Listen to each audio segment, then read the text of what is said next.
Welcome to Proclaiming Justice, a podcast from PJTN that focuses the light of truth on vital issues in today's headlines that impact every American.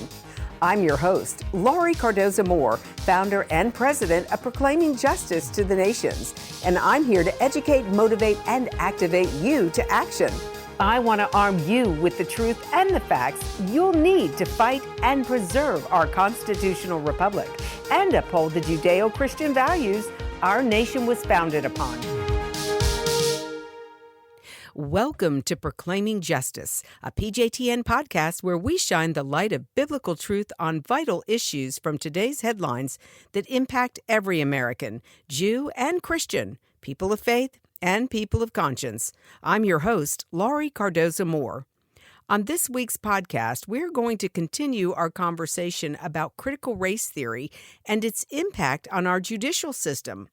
Joining me today is PJTN Senior Academic Fellow, Dr. Sandra Alfonsi, to help inform our audience about this threat to our children and our republic. If you missed the last episode of this podcast, you will find it and our previous podcast lineup on our website at pjtn.org, as well as all the other platforms that you use to access your favorite podcasts. I also want to remind you to listen and share this and all of our previous podcasts with your family and friends so that they can become more informed about this and other related issues. Ladies and gentlemen, I want to welcome back to Proclaiming Justice, Dr. Sandra Alfonsi. Dr. Alfonsi, welcome back to Proclaiming Justice. Thank you, Laurie. It's a pleasure to be here and to be with you and to continue our discussion or conversation about critical race theory. Amen. And it's critically important. We are just watching our country implode on the inside.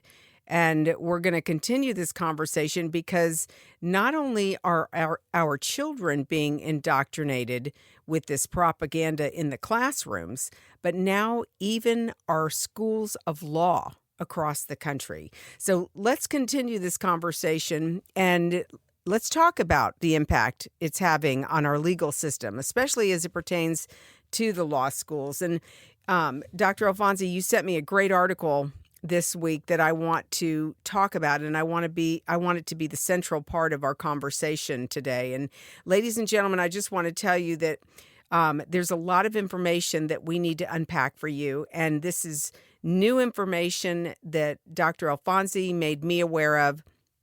And there's so much information to share with you about what's happening in our university law school system. It's frightening, actually. And these are the universities that determine the students that are going to graduate from law school and be our future attorneys and will uphold our Constitution if our Constitution can actually survive what is coming. And the article that Dr. Alfonsi sent to me is in Common Sense, and it was written by Aaron Sibarium. And the title of the article, if you want to look it up on the internet, it's called The Takeover of America's Legal System. The Kids Didn't Grow Out of It. So, Dr. Alfonsi, the Marxists are literally trying to overwhelm the system from so many different directions. Not only are we combating the curriculum in our classrooms, but the enemies of our republic are now indoctrinating our higher ed law schools. Your thoughts about this article? My thoughts about this article, very, very simple. It's terrorized me. Very little things that I do, there are very few things that actually put me into a state of panic about what can be done, if it can be done, because this article shows that I always wondered, I have to word it this way to respond to what you said with the word Marxist. I always wondered why this downfall of our country and the downfall of our legal system, why it was centered and based on academia and on academics. And one of the sentences which I found a long time ago was that the academics were smart enough to know that the Marxist revolution that took place in Russia and went forward into China, that our country would not support such a revolution. And Mm-hmm. so the academics brought the Marxism over to the intellectual level and targeted everything. And I did not, I understand it in the textbooks, and I understand that it's something very difficult for us to deal with. But when I read this article, if I looked at the dates correctly, much of this started at the beginning of year 2000, and by Mm-hmm. 2015, it was completely entrenched in the legal system. Mm-hmm. Now, what this told me, as I read it, I said it explains some of the legal decisions made after the riots. It Right. explained it explains so much because this is already set in place.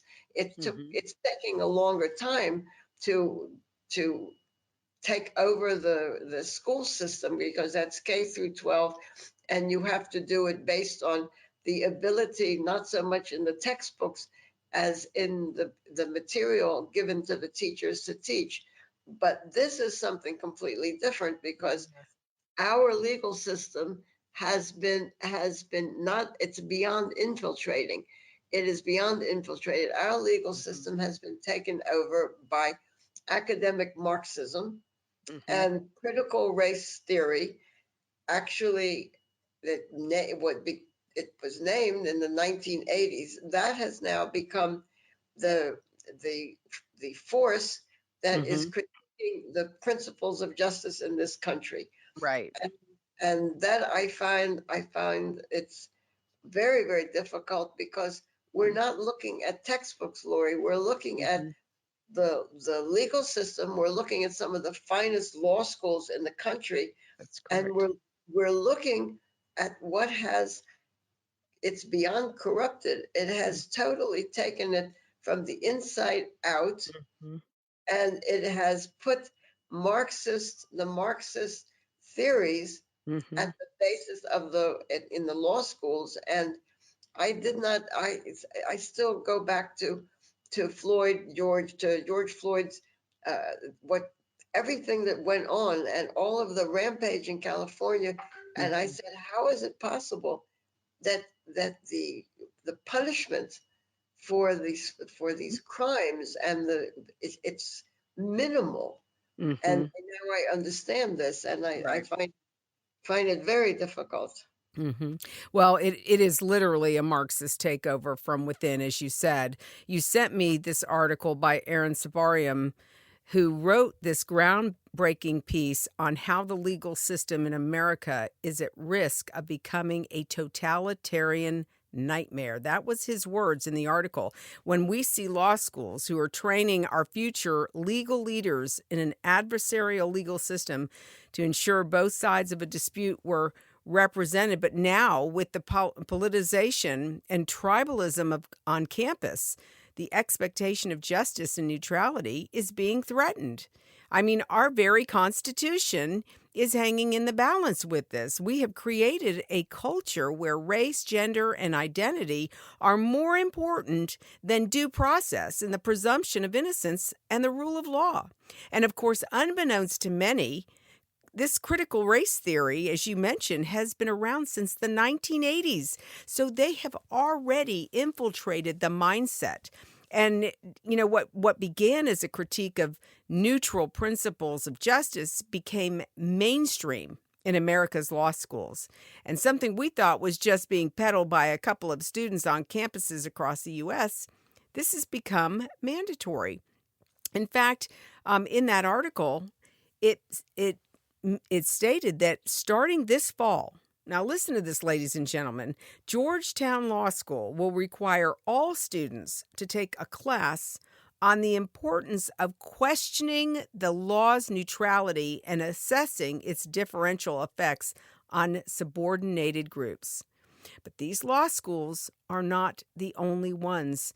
This law school, Georgetown, is not the only one, because even my namesake, Yeshiva University's Cardoza School of Law, one of the most outstanding, respected schools of law in the country, has also implemented similar requirements along with UC Irvine's School of Law, the University of Southern California Gould School of Law, and Boston College Law School are among others. Dr. Alfonsi, this is dangerous. This is a very dangerous trend for the future. I mean, we're fighting as parents and citizens to get rid of the garbage in our kids' schools.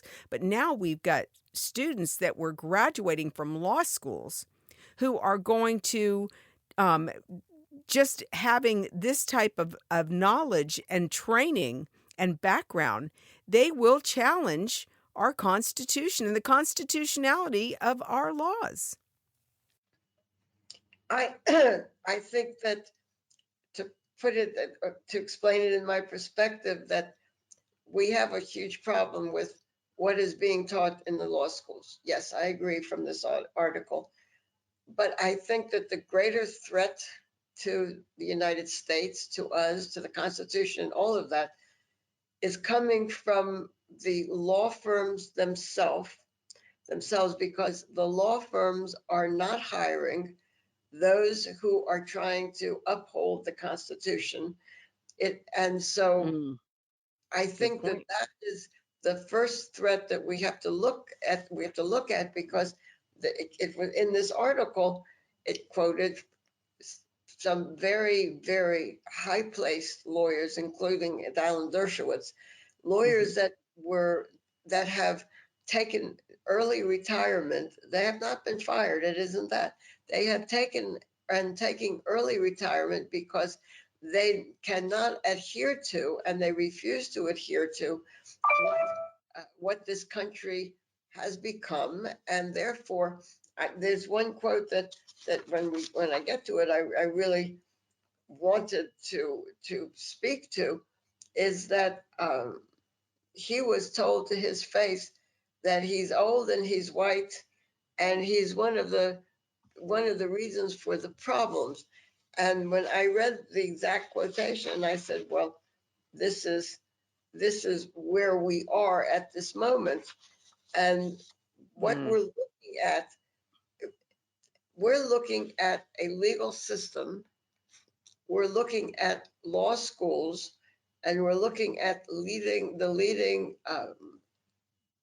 law firms that have bought into critical race when they say that since the United States, now this, I find this terrifying, that it's beyond, it is what is actually pushing our law firms, it is pushing our law schools, is the sentence that came out at the beginning.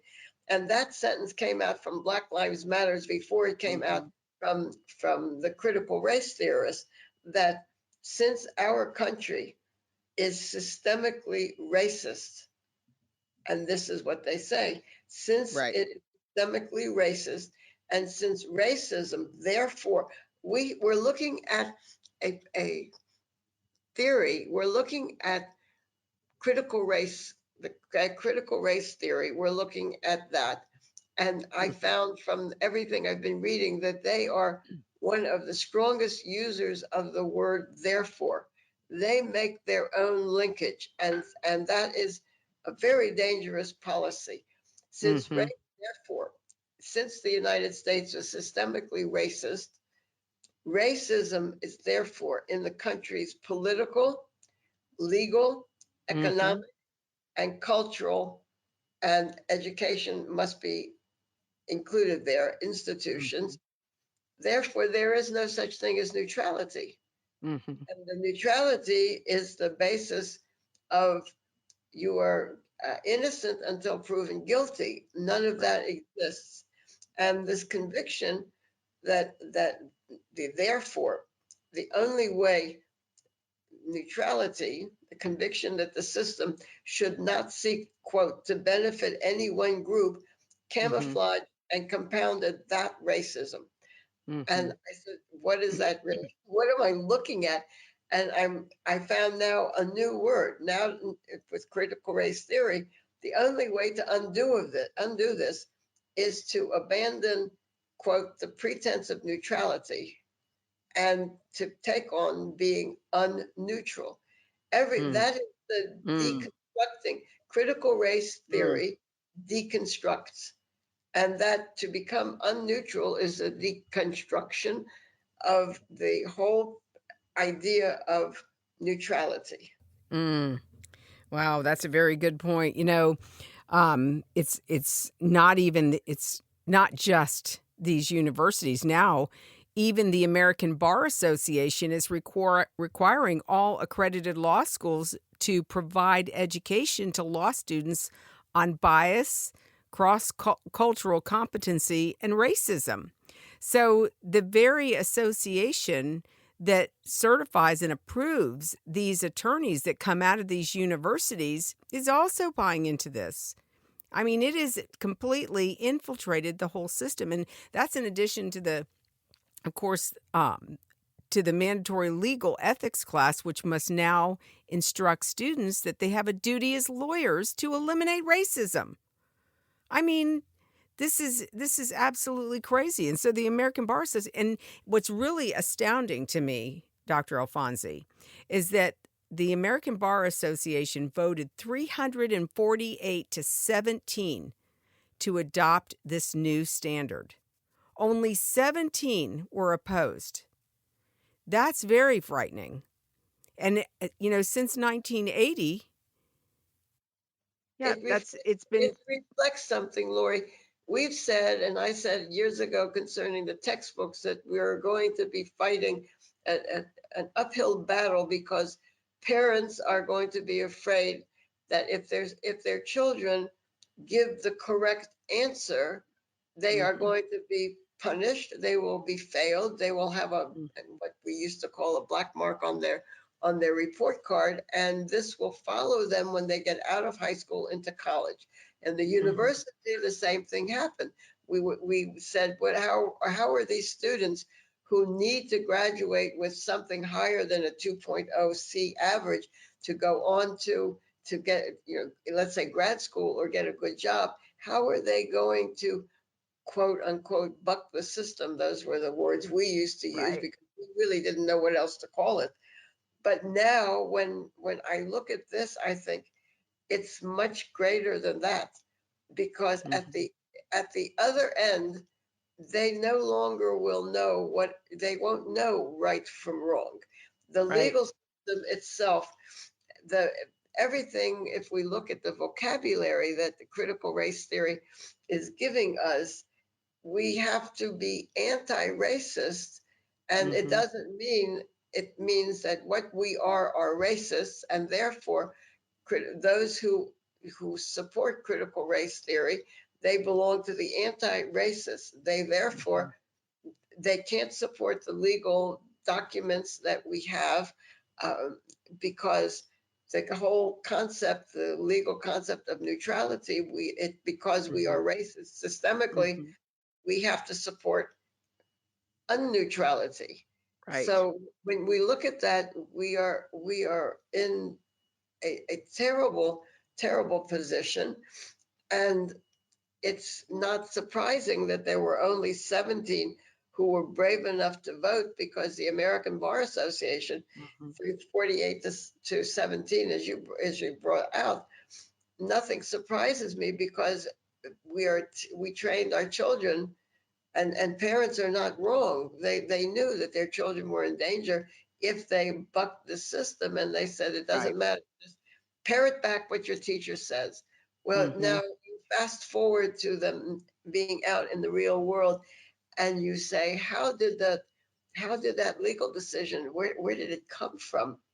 right. Where was what, given 10 years in jail and coddled and then let out early? Where does that come from? Because Mhm, those are the people who are anti-racist, mhm, because these people are being punished because the system is racist. And mhm. we are in a deadly circle right now. Yeah, Deadly. we are. It's 42 years, 42 years of this in our universities, in our schools of law. We've not been paying attention, but you know what? You make a very important point to the audience. We look at what's happening in our judicial system and we can't understand the decisions being handed down across this country.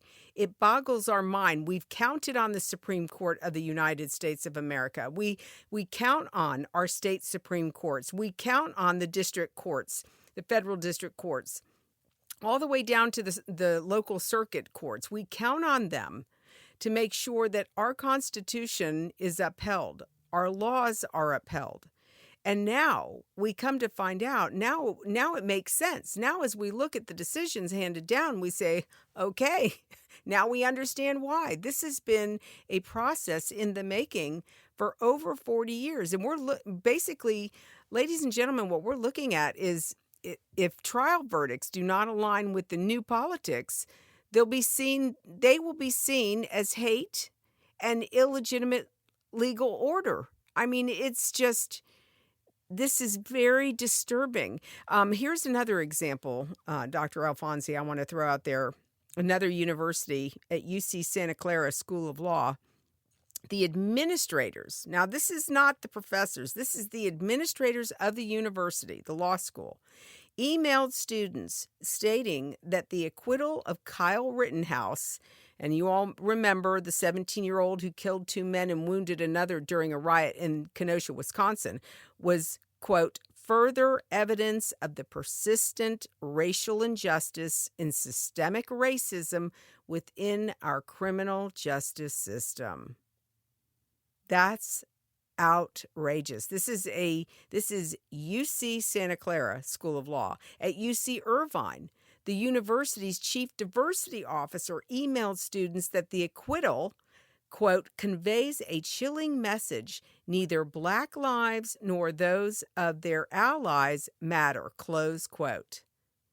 So we've got law professors who are increasingly fearful and self-censor their own thoughts and even their facial expressions. I was reading one of the attorneys. She's in fear of even being seen on camera and even making an expression that might come back to haunt her because it's been disseminated on the internet around the globe.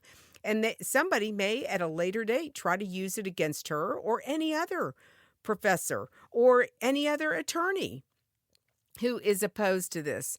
But I mean, many law professors never imagined the law schools would come to this. This is crazy that this is going on. And unfortunately, as you said, we're just now finding out about this. We thought it was just in the classrooms. We thought it was just a 1619 project agenda. This has been in the works. They have been laying the ground game for over 40 years. Dr. Alfonsi, your comments. Well, first of all, I've been saying for many years, but the past few years, I keep hearing myself say, I just don't understand what is happening. I don't understand how the courts could let this happen. And then I said, I better look at this more carefully. And when President Biden, the person he proposed to be brought onto the Supreme Court, I said to myself, I'd better look at this very, very carefully, because our Constitution is under attack, and there isn't any way to deny that. I mean, that right. is. And I looked at this at Judge Brown Jackson's nomination to the Supreme Court, and I read so much on it. And I finally read a sentence that said, I cannot support the Constitution uphold the Constitution of the United States if I believe it's racist. And then it disappeared. So I said, oh my gosh. I Googled, I said, who said, and I put this up, I would not be able to uphold the Constitution if I also believe it's racist. And up came this article, which I sent to you, that the constitutional lawyer at the First Liberty Institute, Keisha Tony Russell, Mhm. testified Thursday in her opposition to Judge Brown Jackson's nomination. She argued that her support, meaning uh, the nominee's support of the critical race theory, means that she would not be able to uphold the Constitution if she believes it to be racist. Mm. And this is what Judge Russell said, quote, every lawyer and judge promises to defend and protect the United States Constitution, but she cannot uphold this oath if she believes that the Constitution and the principles of America's foundation are racist and Mhm. inherently flawed.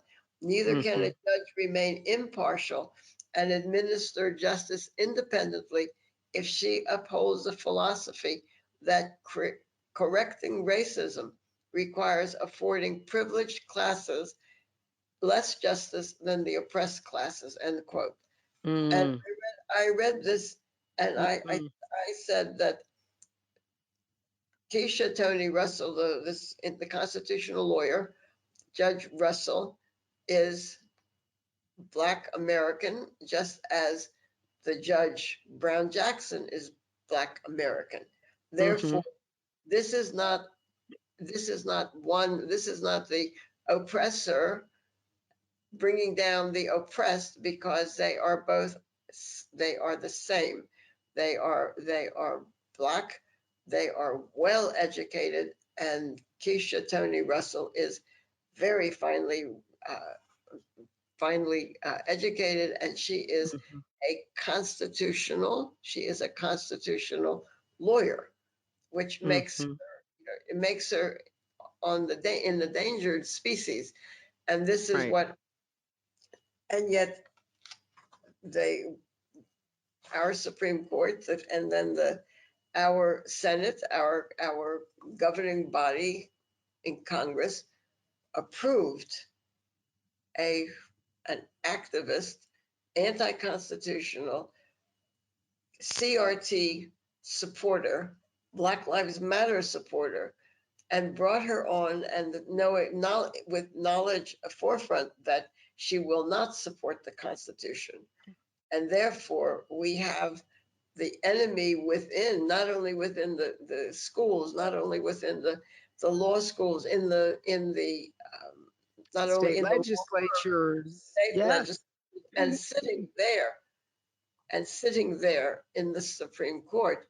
Mhm. And I have to tell you, I've been looking at this and reading it, and I've been reading the posts and the congratulations from the white Jewish community and from the Black community on bringing on this Supreme Court justice. And Mm. I this morning I said, I'm sorry, I'm just going to post the link and sentences from it up onto Facebook, because Mhm. they have to understand. Yes, I agree completely that it's marvelous to have a Black American on the Supreme Court.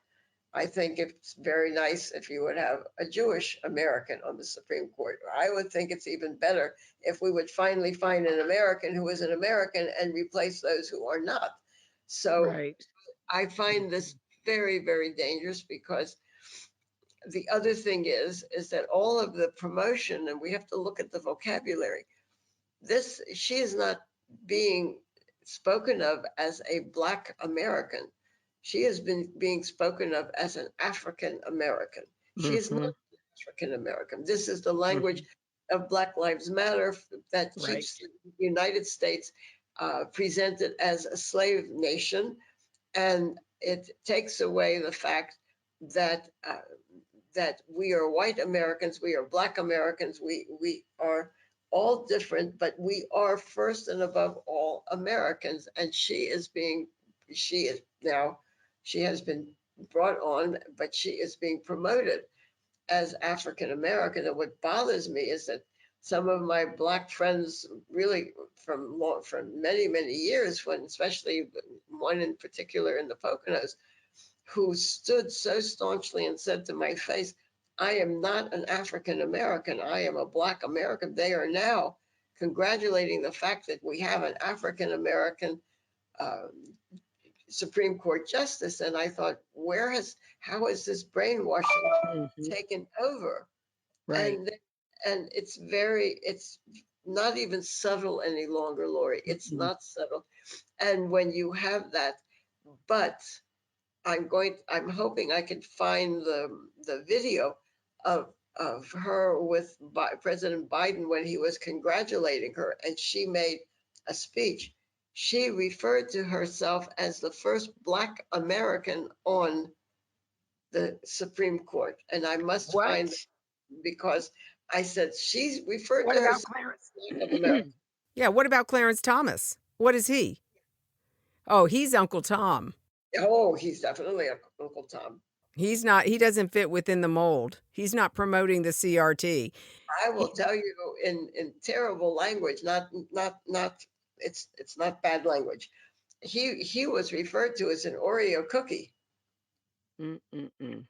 So Yeah, yeah, so an Uncle Tom is one thing because that goes back to the slavery, but an Oreo cookie, that is the that's racist. That's a racist statement that was promoted by a bunch of lefty liberals, yes. Marxists, and now she espouses to be the first Black American or Say first, she's a woman, Black American woman. okay. Okay. But then she doesn't know what a woman is, so I don't know. I didn't want to go there with that sentence, but I couldn't Mm-mm. help. But the Mm-mm. fact is that out of her mouth came the word Black, whereas Mm. everything that has been touted is African American, which is dangerous for the Blacks. That's what I Mhm. don't understand, is why they turn against their own and keep them ghettoized. Mhm. Well, that's why we keep people ignorant. I'm not going to use the other word, but we keep people ignorant so we can leverage their ignorance. And that's why we dumb down our children in our schools so that we can keep them ignorant so they won't know. It's just like, it'll go back to something as simple as teaching our children how to write in longhand. Because if our kids can't write longhand, they can't read longhand. If they can't read longhand, they'll never know when their freedoms, their constitutional freedoms, are being robbed from them because they can't read the founding document. Ugh, it's outrageous. Well, I find the whole thing about the handwriting, I find that cursive being described as an element of white privilege. So I thought, when they don't know where to stop, but nobody fights Mhm. back. Right. Cursive white privilege. I Mhm. like Yeah. Well, ladies and gentlemen, we are going to have Dr. Alfonsi come back next week, and we're going to continue this conversation. This is critically important. And for those of you who are listening who may be a contributor to a law school, for those of you who have children that are in law school, you need to share this with them. If you've got a family member who is an attorney in the system, they need to hear this. They need to hear this podcast. They need to they need to read the article by Aaron Sabarium. This is the most important article. We've been fighting anti Semitism. We've been fighting critical race theory. We've been fighting the propaganda, the anti American, anti Judeo Christian values that are being peddled to our children. But this threatens our very country. It threatens the very Constitution of the United States of America. And you know what it's going to come down to, um, Dr. Alfonsi, and I truly believe this, our state sovereignty, our federal government, and the Supreme Court are pushing the envelope to rob us of our constitutional rights. And the only firewall against this movement is going to be our state constitutions, our state legislature, and that requires, in order to keep that all in line and in balance, it's going to require that we, the people, must be educated, we must be informed, and we must speak out. We cannot tolerate this going on. So ladies and gentlemen, I want you to plan on being with us next week as we're going to continue. There's so much more to unpack. You've got to see, you've got to hear some of the things, the challenges that we're going to be facing and our students are going to be facing on these campuses. It's not just in general.